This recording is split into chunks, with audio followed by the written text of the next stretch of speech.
మీరు చూసుంటారు ఇవాళ నిన్న మొన్న వార్తలు గత 5 రోజులుగా ఏమవుతుందంటే ఎప్పుడైనా సరే పవర్ అంతా ఒకరిద్దరి చేతుల కేంద్రీకృతమైతే ఏమవుతుందంటే ఇక దాని దుష్పరిణామాలకు ఇవాళ భారతదేశంలో ఏవియేషన్ రంగంలో జరుగుతున్నది ఒక ఉదాహరణ మీకు. గత 5 రోజులుగా మొత్తం ఎయిర్పోర్ట్లన్నీ రైల్వే స్టేషన్లు బస్ స్టాండ్ల కంటే అధ్వానం అయిపోయినాయి. ఎక్కడికక్కడ వేలాది మంది తన్నుకుంటాను కొట్టుకుంటాను ఎయిర్పోర్ట్లలో. తెలుసా ఎందుకో? ఇండిగో వాడు మొత్తం బంద్ పెట్టిండు. ఎందుకు బంద్ పెట్టిండు?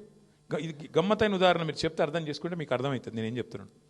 సంవత్సరం కిందట సివిల్ ఏవియేషన్ మినిస్ట్రీ కొన్ని రూల్స్ పాస్ చేసింది. ఏమని? శ్రమ దోపిడీ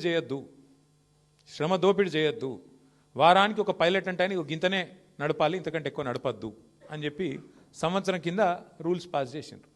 సంవత్సరం కిందటనే వాళ్ళు కొన్ని డైరెక్షన్స్ ఇచ్చిండ్రు. DGCA, director general of civil aviation. IndiGo, air India రెండే ఉన్నాయి భారతదేశంలో, ఇంకోటి లేడు. ఇప్పుడు ఏమైందంటే ఇది లిటరల్గా 2 వ్యక్తుల చేతులు మొత్తం భారతదేశంలోని విమానయానం మొత్తం 2 సంస్థల చేతులు ఆధీనం అయిపోయింది. ఏమైంది ఇవాళ దానివల్ల? సంవత్సరం కింద కేంద్ర ప్రభుత్వం చెప్పినా శ్రమ దోపిడీకి అలవాటు పడ్డోడు దాన్ని మార్చుకోక పని చేయలే, ప్రత్యామ్నాయం ఏర్పాటు చేసుకోలే. దాంతో ఏమైంది? నిన్న ఒక్క రోజు 1000 విమానాలు క్యాన్సిల్ అయినాయి. 1000, 1 కాదు 2 కాదు. మరి ఏమవుతుంది? ఎయిర్పోర్ట్ బస్ స్టాండ్ అయిపోయింది. వాస్తవం ఇది. ఏం జరుగుతుంది? కొంతమంది వ్యక్తుల చేతుల్లోనే మొత్తం శక్తి కేంద్రీకృతమైతే దానికి ఒక గొప్ప ఉదాహరణ, ఆ దుష్పరిణామానికి గొప్ప ఉదాహరణ నిన్న మొన్న విమానయాన రంగంలో జరుగుతున్న వ్యవహారం. ఒక ఇండిగో, ఒక ఎయిర్ ఇండియా రెండే మిగిలినాయి ఇప్పుడు భారతదేశంలో. ఒకటి టాటా, ఇంకోటి ఇండిగో. వాళ్ళ చేతులకు పోయింది దేశం. వాళ్ళు ఇప్పుడు ఎస్ అంటే ఎస్, నో అంటే నో. ఆఖరికి ఏమైంది తెలుసా?